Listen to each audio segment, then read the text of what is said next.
Sitting is synonymous to smoking. It's even worse than smoking. Because for how many of you can be honest and say, man, I sat down and I had to put a pillow over my belly.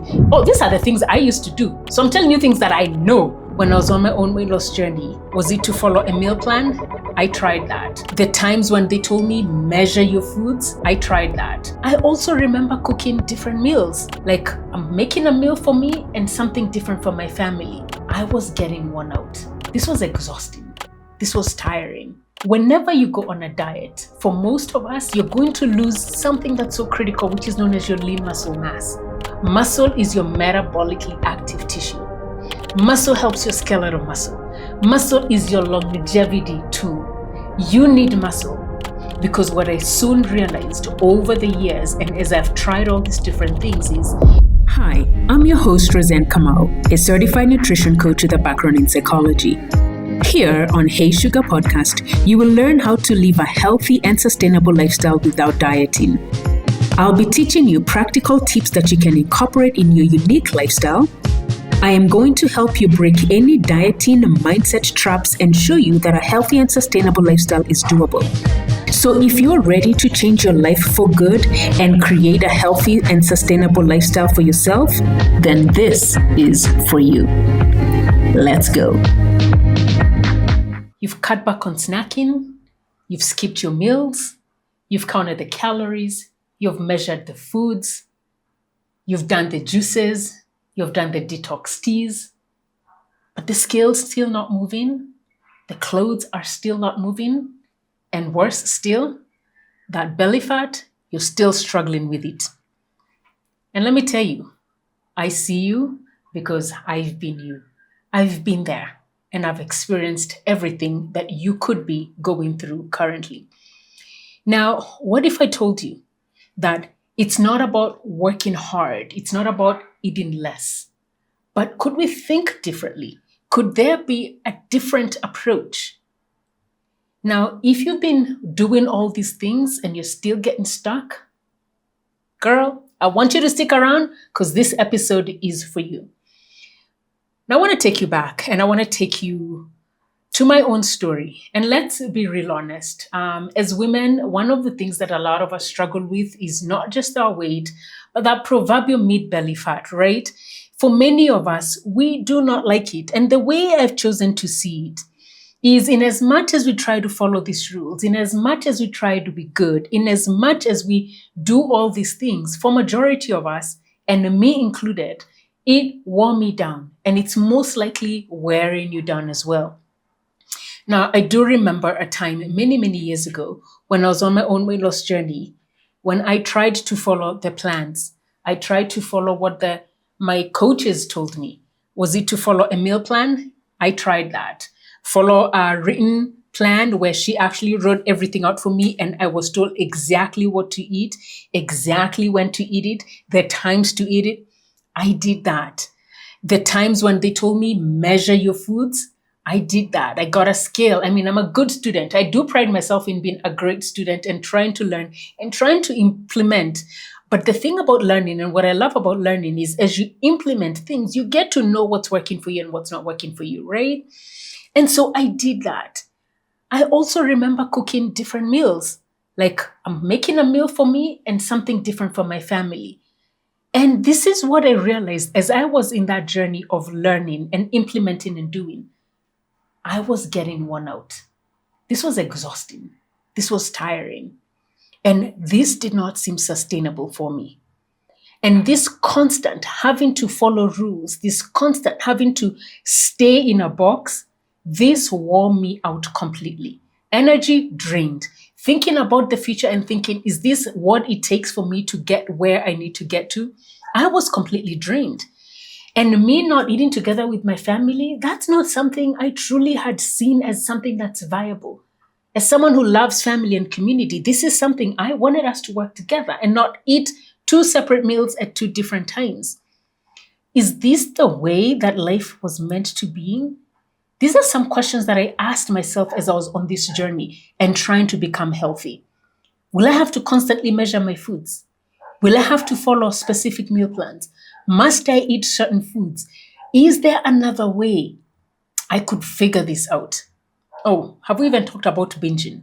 Because how many of you, because I'm guilty of this, when I'd be told not to eat certain foods, but I go to a party and I'm seeing chapos laid out, and I'm like, guy, I'm really not supposed to eat chapati.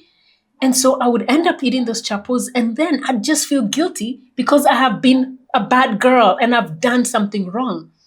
And this for me, as I did these things here, I was like, this is not sustainable. This is not doing. There had to be a better way. And I had to figure something doable, something that I could live with, and something that I could be able to sustain for the rest of my life. Why? I was worn out, I was exhausted, and I needed to get my energy back in. And for me, this is when it dawned on me. I had to figure something different. And that was the shift. And this is the shift that I'm hoping that you too are going to be able to pick this out. Now, if you do not know, I was diagnosed with high cholesterol when I was 29 years old. Now, 29-year-old having high cholesterol for me at that time was a death sentence because I thought I was going to die. I thought I was on my way out. And I made that association because in my mind, high cholesterol was an old man's disease. High cholesterol was for someone who was on their way out and they were dying. So that diagnosis really woke me up. And all these different plans that I was trying to do was really to help me become healthy. And what I wanted was a lifestyle that was sustainable and a lifestyle that I could be able to live with for the rest of my life. And these things that I've just mentioned are not the things that I thought I could be able to do and sustain. And so I needed to figure something that I could work with. What are the things I need to do to reduce my cholesterol? Because at that moment, my health was the most important thing. How do I reduce my high cholesterol? Because the doctor had given me a 3-month, he had said in 3 months, I want to see you back. And I couldn't remember what word that was I need to use. He had given me a 3-month mark. That's still not the right word. I need to figure out the right word, but it's escaping me. Nonetheless, we're just going to roll with it. But he gave me a pamphlet and he said, in 3 months, when you come back, I want to see your numbers down. So you can imagine me walking out the doctor's office and thinking, I am going to have a heart attack because that's what I actually thought.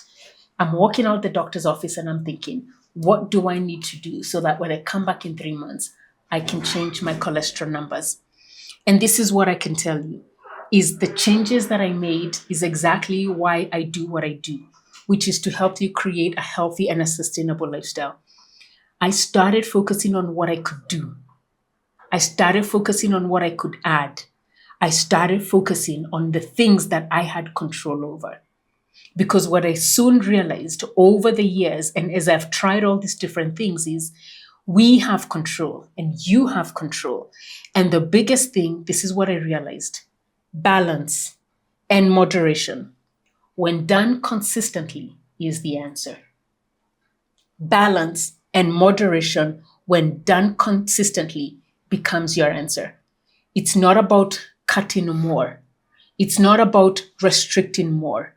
It's not about being stricter, but it's really about being kinder. It's about being nicer. It's about being strategic. And it's about really focusing on what can work for you, for your lifestyle, and for your body. That's what balance and moderation should look like for you. And so if you're feeling tired and you're feeling like food is this huge mental load, if you're feeling like these rules are just making you more stuck and you're not feeling like you have any freedom, if you're feeling like when you see food, all you do is think about food all that time, if you're around food and it's making you anxious, that's not healthy. And in my honest and humble opinion, it's because of what the diet culture has done to us women over the years. Yes, there's an abundance of food. Yes, the way we're living in this day and age, in this generation, is completely different to the way our grandparents lived. I mean, we have food in our refrigerators. We have cabinets that are specific for food. And these foods that are there, not healthy, not good for us. How many of us, because I'm raising my hand, are those people who used to, at least I used to, but now I've changed. And my hope is that you too are going to change. And you're going to start feeding your body different foods and better foods. And I want you to be much more cognizant, because what the system is trying to sell to you is what's going to keep you stuck. It's what's going to keep you sick. It's what's going to keep you going round in circles. And that going round in circles keeps you rigid, keeps you stuck, and you're not in freedom. And I truly, truly would love to see you being free. Free mentally, free from food, and just free in your body. In a way where you're no longer thinking about food, you're no longer worrying about food, you're no longer worrying about your body because you've been able to create a sustainable lifestyle. And that starts by changing the way you think. And let me tell you what actually works. What actually works is eating more of the right foods. It's not eating less. Because what this has happened is when we think we have belly fat, when we think our body is broken, no, our body is not broken. What our body is doing is simply throwing out a signal. It's protecting you. It's sending a message. It's asking you to focus in and lean in and see what exactly is going on. And this is the thing. When you deprive yourself, when you eat less, when you're stressed out, you're not eating a lot, you know what happens? You release cortisol. That's a hormone. And that hormone simply says, store more fat. Store that belly fat. For me, I noticed this signal again, maybe about in 2020, 2020, you all know how 2020 was. Like that was just one crazy year for a lot of people. And for me, my stress levels, the way they showed up was lack of sleep. I wasn't sleeping. And I thought maybe it's because of what's happening around the world. So 2020 is when I noticed that my sleep was off. And in 2021, I was like, I'm just noticing something's happening in this midsection area. And I was like, what's going on? Because I was eating right. I was exercising. In fact, 2020, when the world, literally, the day the world got closed in, your girl worked out every single day that year. That's what I did every single day. And this is no exaggeration. Monday through Monday, I would be in the gym at workout. I would either walk, I'd do TRXs, I would do strength training, whatever it was, but I worked out. And I was still eating the way I've known to eat over the last 10 plus 15 years. But I was beginning to notice something shifting in the midsection. And you know what I did? I started investigating because I was doing everything right. I'm following exactly the same things I was doing, but something was off. And it's not until I saw my doctor and he simply actually asked me a question. He asked, how old are you? And I said how old I was. And he goes, do you know what perimenopause does? As soon as he said that, I knew he asked me, he said, are you sleeping? And I was like, no. And then he had asked about perimenopause. And as soon as he asked that, I made the connection. Oh my goodness, I'm hopping into perimenopause. And so rather than saying your body is broken, can you begin to become more kinder and begin to investigate? And for me, lack of sleep, guess what that was doing? The hormone cortisol was being released, and too much cortisol in the body, all it says is store more belly fat. Are you willing to be kind to yourself? For a lot of people, the biggest mistake they do, this is when they're like, I got more belly fat. Now let me start skipping meals. Now let me beat my body to submission. Hey, let me pause. Because this is when I want to let you know. You're stressing your body even more when you start skipping your meals, when you're not eating enough, because you're gaining weight, especially if you are at perimenopausal. You're stressing your body even more. That's the wrong approach. Instead, what you want to do, you want to begin to give your body food. You do not want your body to think it's going into starvation mode. You don't want to think your body there's famine. Because if your body thinks there's famine, not farming, famine, F-A-M, there's a famine, there's scarcity, there's no food, what it does is it's going to hold on to fat. The key, it's not about how little you eat, but it's really how well can you fuel your body. Can you begin to think differently about how you're showing up for your body? The next thing I want you to do, so I don't want you to starve your body. I want you to fuel your body. And some things that you can eat, want you to eat things like githeri, our cultural foods, traditional vegetables, things like kunde, terere. These are really great vegetables. These are really great foods that are great for balancing those hormones. You can consider eating things like spinach. These are really good. You can consider eating things like brown rice, good for you. Consider adding some chicken. So the idea is to balance your foods so that you can be able to eat and eat in a healthy way. So I want you to prioritize, make sure you have your protein in there, make sure you got your vegetables and a lot of plants in there, and move your body. Specifically, if you can begin by walking. If let's say you're not walking already, start by walking. If you can add strength training, that's another thing I'd encourage you to do, strength training. And then I'd also encourage you to manage your stress and your sleep. I've done an episode, and we're going to link it below. It's, I believe it's episode 46. But if I'm wrong, let me see. But I'm going to link that episode below, where I talk about sleep and how sleep can affect you. And I go much deeper in there. So I'm going to link that episode. You can also watch it over here, because this episode is going to help you understand why sleep is one of those most important things. And as you start to do this, when you're managing your stress and your sleep, what happens is you begin to balance your hormones while you're sleeping and even when you're awake. Because it's really not about, again, remember, it's not about doing more, but can you do it smarter? Can you begin to notice what else is happening? The next thing that I want you to do when we consider your strength and we consider your belly fat, I want you to really begin to start embracing building more lean muscle mass. The more you have lean muscle mass in your frame, the more you're going to improve your metabolism. Now, this is the thing, and this is the reason why I truly hate the scale. I hate the scale, girl. I do not like it. Because this scale has conditioned us as women to sort of be at a certain number. And for many of us, we make these numbers mean something, right? And if these numbers don't mean what we have made them to mean, what does that make us feel? For some of us, we beat ourselves down, we feel guilty, we feel shame, etc. And this is the thing. Whenever you go on a diet, for most of us, you're going to lose something that's so critical, which is known as your lean muscle mass. And you never want to lose your lean muscle mass.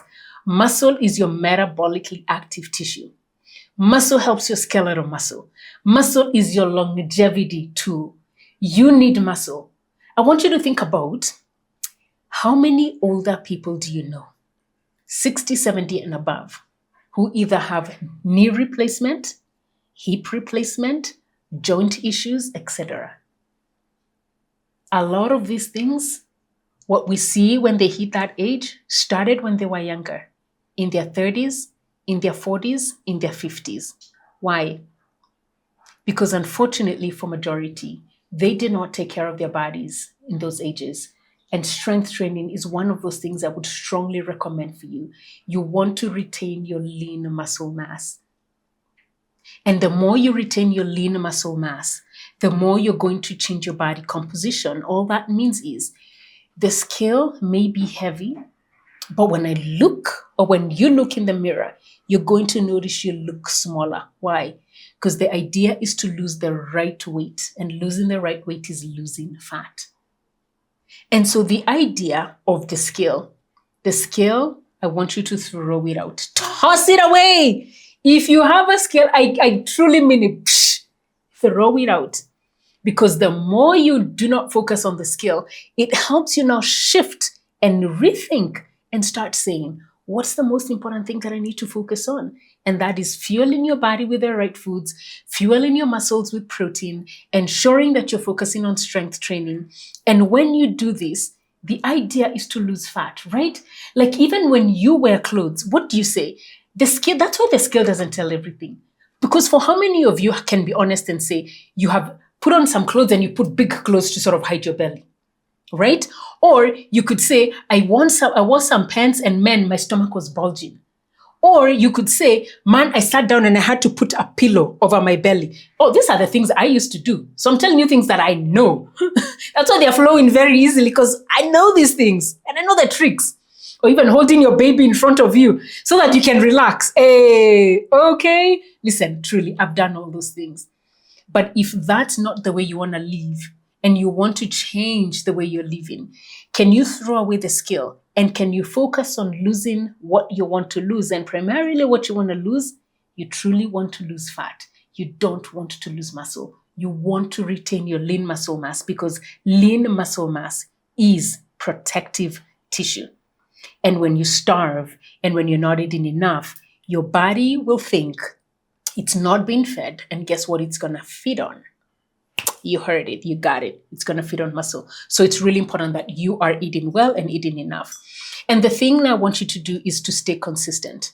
This is not about a new diet, but truly it's about a new lens. It's truly a new way of thinking. It's truly a way of you beginning to shift from quick fixes, to shift from trying new diets, to shift from, I want to lose this weight quickly, but to really consider this is about focusing on the things I could do on a day-to-day basis, about nourishing your body with the right wholesome foods, moving your body, exercising, walking more, climbing stairs instead of using the elevator. So you're using this body, this vessel that God gave us, and we're not sitting down. By the way, did you know these statistics from the WHO, the World Health Organization? They said that sitting is synonymous to smoking. It's even worse than smoking. I'm going to put that stat over here because when I saw that research, it completely blew my mind away. And so when you see me, especially if I'm on Instagram at Coach Roseanne, because that's where I'm pretty active, one of the things that I do is you will see me whenever I go anywhere where there's a staircase or an elevator, I'll always, and most of the time, use the stairs. Why? Because I recognize the power of using your bodies. And let's not get conditioned, you guys, by this world. We're slowly losing ourselves. And it's conditioning us. You know, when we see elevators, think about it. A long, many years ago, a lot of people used to take the stairs. And 80s and 90s, you would still see people living long. Have you seen the centurions, the people who lived up to 100 years old? Strong people, walking and working in the farms rather than rotting away when we are still at our prime, because 60, 70, 80, and 90, in my opinion, is a prime age. And so what I want you to do is I want you to begin to focus. It's not about a new diet, but it's really about focusing on a new way and looking at and rethinking about your body in a different way. And so what I'm going to be doing is I'm going to give you a free guide, which I'm going to post below, that is going to walk you through in a step-by-step process where we're not talking about dieting, we're not counting calories, but I'm really giving you the tools that actually work. So click below, grab this free tool that is going to help you on your wellness journey. And you can join me every Wednesday on Instagram at 12 p.m. noon, your lunchtime, where Coach Roseanne is going to be helping you. So your noon, when you're at lunch hour, lunch hour at 12 o'clock, come join me on Instagram at Coach Roseanne, where we're going to lunch and learn. I'll be taking you through this series where right now we're talking about rethinking belly fat.